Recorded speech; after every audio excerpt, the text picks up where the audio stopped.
मित्रों, प्रजातंत्र में अपने मतों का अधिकार का सही प्रयोग बहुत महत्वपूर्ण उपकरण है। गलत जगह अगर बटन दब जाए तो माफिया राज आ जाता है, सही जगह बटन दब जाए तो मेडिकल कॉलेज आ जाता है। इस बात को हमको ध्यान में रखना है। और आज 4 लेन की वाराणसी गाजीपुर हाईवे और उसी तरीके से विकास के नए नए आयाम, ये सब इसलिए संभव हुए हैं कि आपने दिल्ली के लिए भी, मोदी जी के लिए भी आपने सही बटन दबाया और योगी जी के लिए भी आपने समय पर सही बटन दबाया। डबल इंजन की सरकार उत्तर प्रदेश में खड़ी कर दी है। और इसलिए आज मैं कह सकता हूं कि गाजीपुर का विकास न कम से कम पीछे तो कभी हुआ नहीं, अनप्रेसिडेंटेड। और उसी तरीके से यहां माफिया राज को भी आपने नमस्कार किया, विकास को आगे बढ़ाया। आज मैं कहता हूं कि विकास का मतलब हीरा है, हीरा। हमसे लोग पूछते हैं हीरा क्या है, तो मैं सबको बोलता हूं हीरा मतलब एच मतलब हाईवेज, आई मतलब इंटरनेट, आर मतलब रेलवेज और ए मतलब एयरवेज। और इसके आगे और जोड़ लीजिए कि अब आपका वाटरवेज भी हो गया है और आपका गंगा विलास भी चल पड़ा है। यह विकास की नई कहानी कहता है।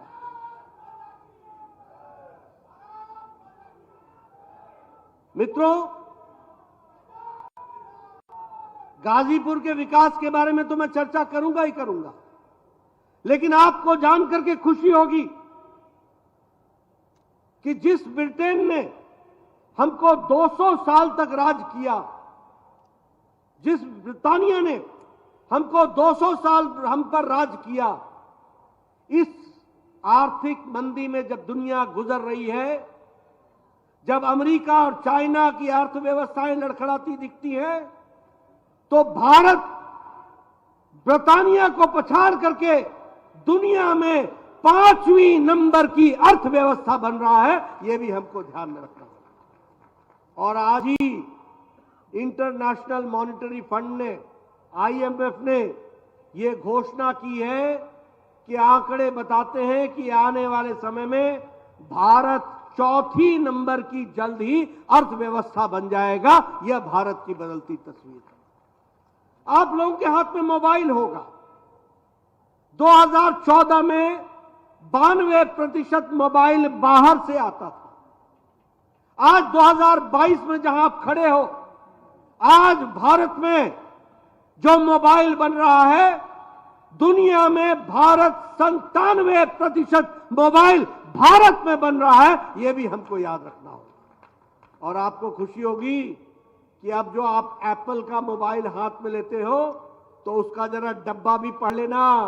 उसमें लिखा हुआ है मेड इन इंडिया, यानी अब एप्पल का मोबाइल भी इंडिया में बन रहा है। इस्पात में हम दूसरे नंबर के मैन्युफैक्चरर हो गए, दूसरे नंबर के।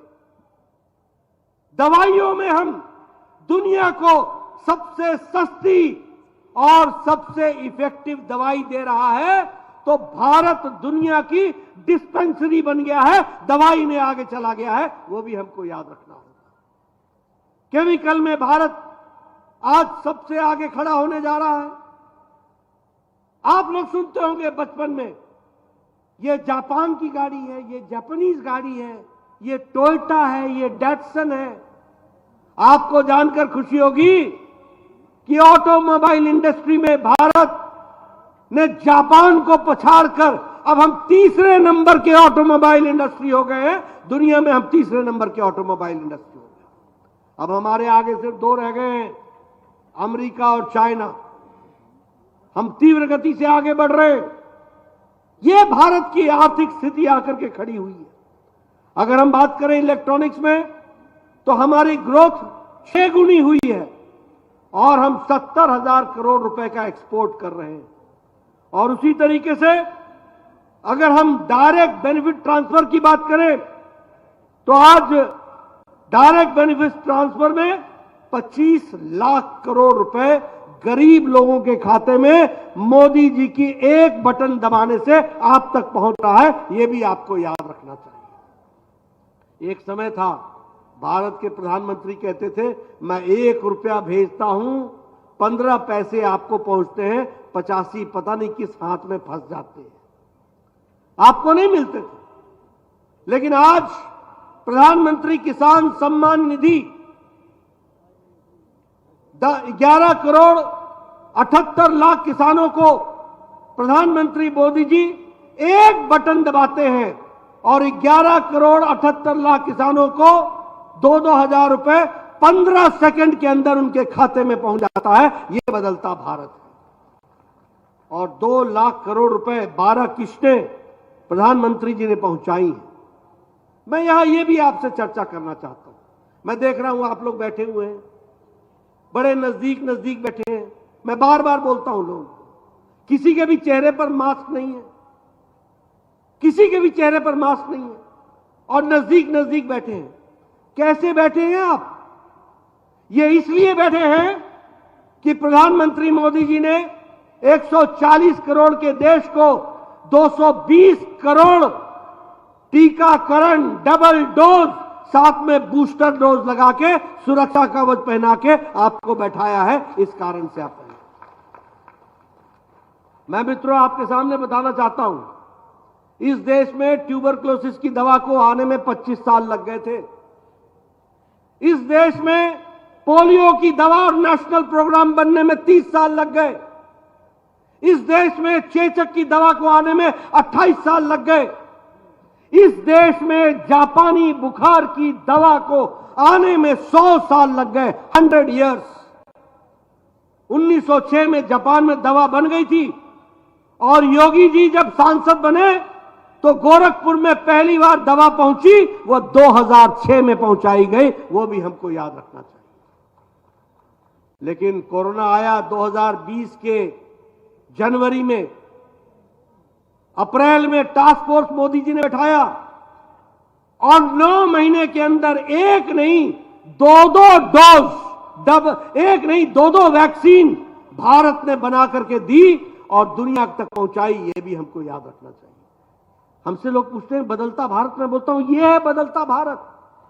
मैं पूर्व स्वास्थ्य मंत्री रहा हूं, जिम्मेवारी से बोल रहा हूं। दवाइयां पहुंचने में 25-25 साल लग गए और मोदी जी ने 9 महीने के अंदर 2-2 वैक्सीन बना दी। और आपको जानकर खुशी होगी कि अमेरिका में वैक्सीनेशन 76% हुआ है, यूरोप में वैक्सीनेशन 64% हुआ है, भारत में वैक्सीनेशन टीकाकरण 100% हो गया है, 100% हो गया है। यह भी हमको याद रखना चाहिए। यानी वर्ल्ड्स लार्जेस्ट, दुनिया का सबसे बड़ा vaccination program and world's fastest, दुनिया का सबसे तीव्र गति से होने वाला वैक्सीनेशन प्रोग्राम है तो वो भारत में है। यह भी हमको याद रखना चाहिए। आज वैक्सीन हमने 100 देशों को पहुंचा दी है। मोदी जी ने 50 देशों को वैक्सीन टीका मुफ्त पहुंचाया है। यानी भारत अब लेने वाला भारत नहीं है, अब भारत देने वाला भारत हो गया है। यह भी हमको याद रखना चाहिए। मैं यूक्रेन के युद्ध की बात करता हूं। मुझे बताओ, आप कहते हैं ना ये उंगली में कितनी ताकत है। ये उंगली में ये ताकत है कि सही जगह बटन दबता है तो क्या होता है और गलत जगह दबता है तो क्या होता है। यूक्रेन की लड़ाई हुई, हमारे 32,000 बच्चे यूक्रेन में पढ़ रहे थे, 32,000। आप बताइए, अमेरिका ने अपने बच्चों को लाने का प्रयास किया, यूरोप ने प्रयास किया, ऑस्ट्रेलिया ने प्रयास किया, बांग्लादेश ने प्रयास किया, श्रीलंका ने प्रयास किया, पाकिस्तान ने प्रयास किया, किस देश ने प्रयास किया। लेकिन हम गौरव के साथ कह सकते हैं कि प्रधानमंत्री मोदी जी ने एक समय में पुतिन से बातचीत की, एक समय में ज़ेलेंस्की से बातचीत की, युद्ध को रुकवाया, अपने 4 केंद्रीय मंत्री भेजे और 32,000 बच्चे भारत का तिरंगा लेकर के साफ वापस आ गए। ये हमारी परिस्थितियां हैं।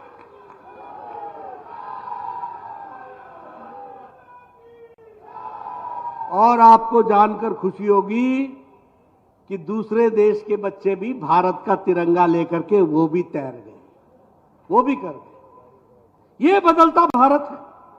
और उसी तरीके से मैं बात करूं उत्तर प्रदेश की, तो आज मुझे खुशी है कि चाहे हाईवेज हो, चाहे रेलवेज हो, चाहे इंटरनेट हो, चाहे विकास की दृष्टि से कार्य हो, चाहे निवेश की बात हो, उत्तर प्रदेश छलांग लगाता हुआ योगी जी के नेतृत्व में आगे बढ़ रहा है। इस बात को भी हमको समझना चाहिए। अगर मोदी जी केंद्र से उत्तर प्रदेश को पैसा दे रहे हैं, मोदी जी पहले भी देते थे,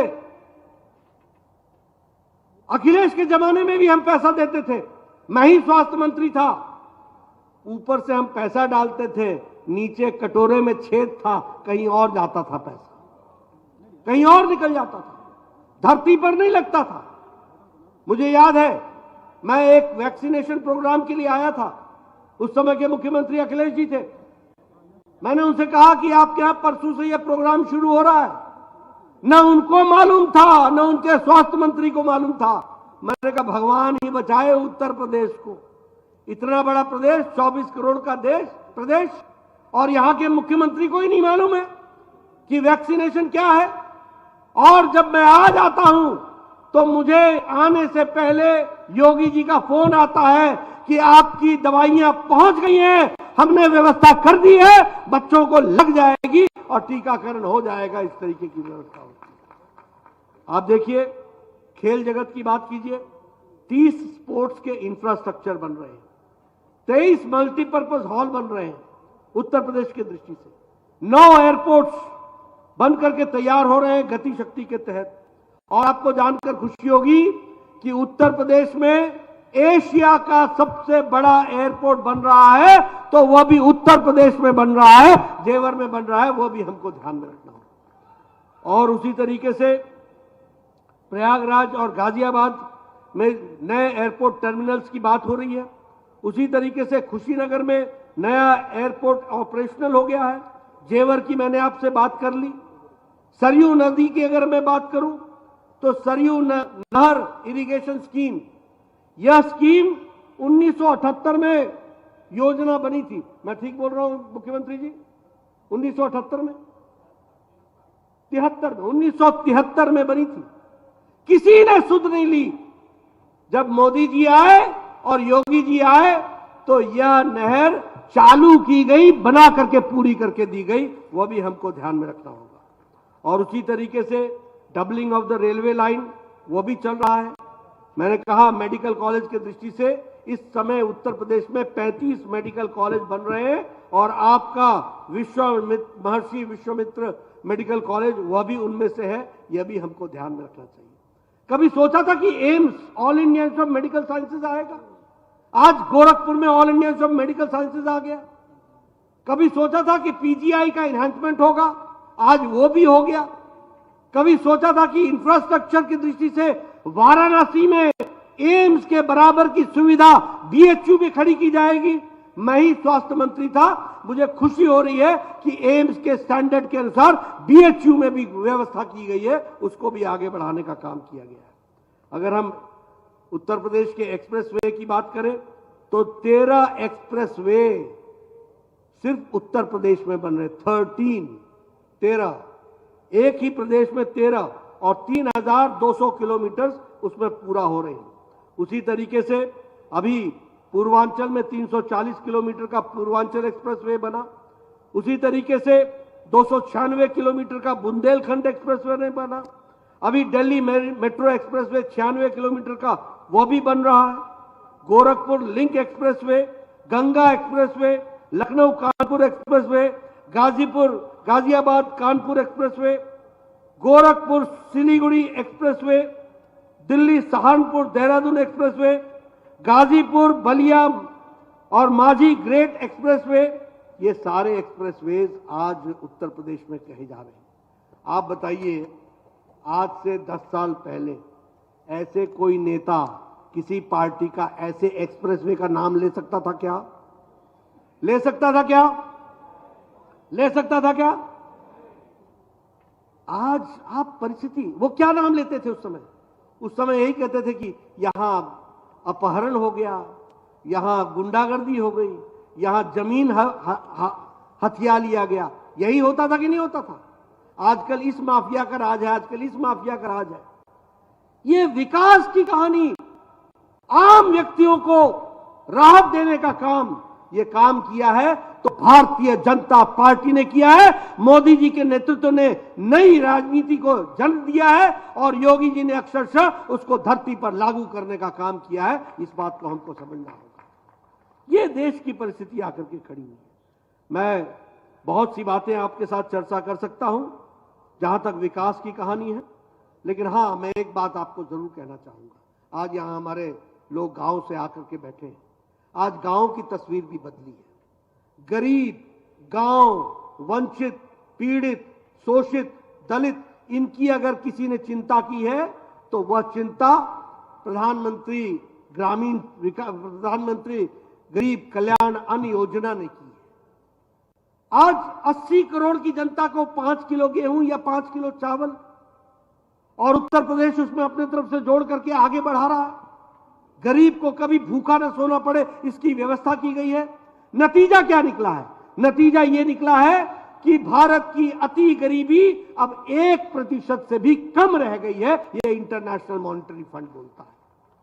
उज्ज्वला योजना, उजाला योजना, सौभाग्य योजना, आपके उत्तर प्रदेश में मैं आया करता था, गांव में लाइट नहीं होती थी, लोग वो सोलर एनर्जी का बल्ब लेकर के मेरे आगे आगे चलते थे, लालटेन लेकर के चलते थे। आज आपके यहां 24x7 24 घंटे 12 महीने, बोलिए बिजली पहुंची है कि नहीं पहुंची है? पहुंची है कि नहीं पहुंची है? सबको बिजली मिल रही है कि नहीं मिल रही है?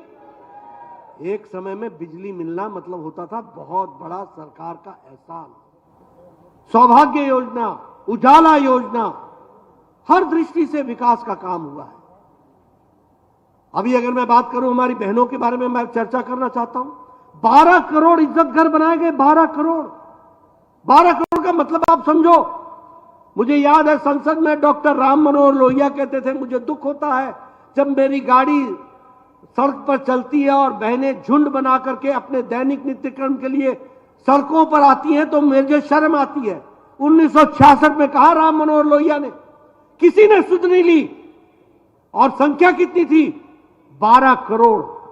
ये 12 करोड़ लोगों बहनों को अगर इज्जत देने का काम किया तो मोदी जी ने उसकी योजना बनाई और योगी जी ने धरती पर उत्तर प्रदेश में उसको लागू करके दिया है। ये हमको ध्यान रखना है। इसलिए मित्रों, मैं प्रधानमंत्री आवास योजना की बात सुनाना चाहता हूं। मैं 1993 में एमएलए बन गया था। मैं बार बार सुनाता हूं लोगों को, मैं 1993 में एमएलए बन गया था। उस समय मेरी उम्र 32 साल होती थी। मैं विपक्ष का नेता बना। मेरा बीडीओ मेरे पास आता था, बोलता था, बीडीओ मतलब ब्लॉक डेवलपमेंट ऑफिसर, बीडीओ। वो आके बोलता था, नड्डा साहब आपको खुशखबरी सुनानी है। मैं बोलता था, सुनाओ। बोलता था, आपको 2 पंचायतों में इंदिरा आवास योजना में 1 घर मिला है, बताइए इसको किसको देना है। मैंने कहा, तू ही रख ले इसको भैया, 100 बीमार 1 अनार, क्या करूंगा मैं। आज मुझे खुशी होती है कि मोदी जी ने निर्णय लिया, आज 3 करोड़ 60 लाख प्रधानमंत्री आवास योजना में घर बन करके तैयार हो रहे। ये परिस्थिति आकर के खड़ी है। मेरे पास अभी उत्तर प्रदेश के आंकड़े नहीं है, लेकिन मैं कहना चाहूंगा, जब मैं एमएलए था तो 45 लाख घर उत्तर प्रदेश में बने हैं। यह है बदलता उत्तर प्रदेश, यह है बदलता भारत। प्रधानमंत्री ग्रामीण सड़क योजना की बात करना चाहता हूं।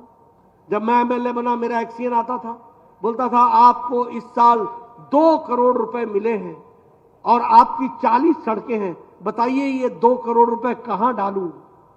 मैं कहता था, तू ही तय कर ले यार, कहां डालना है, आप ही तय कर लीजिए कहां डालना है।